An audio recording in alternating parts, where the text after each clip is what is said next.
শুভ দুপুর বন্ধুরা, সকলে কেমন আছো? আশা করছি খুব ভালো আছো। আমিও খুব ভালো আছি। আজ আবারও একটা লাঞ্চ মেনুর ভিডিও নিয়ে চলে এসেছি তোমাদের কাছে। আজ লাঞ্চে ছিল তোপসে মাছের ফ্রাই। মাছগুলোকে বেশ খানিকক্ষণ ম্যারিনেট করে রেখে দিয়েছিলাম, তারপর ডুবো ডুবো তেলে ভেজে নিলাম। তা আমার মাছ ভাজা প্রায় কমপ্লিট। চলো এবার তাহলে দেখে নিই আজকের লাঞ্চের মেনুতে কী কী ছিল।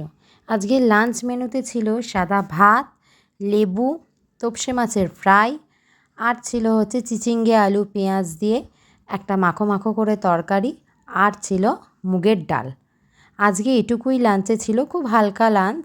ভিডিওটা কেমন লাগলো আমাকে জানিও। ভালো লাগলে অবশ্যই একটা লাইক আর কমেন্ট করে দিও। চলো আজকের মতো তাহলে এটুকুই।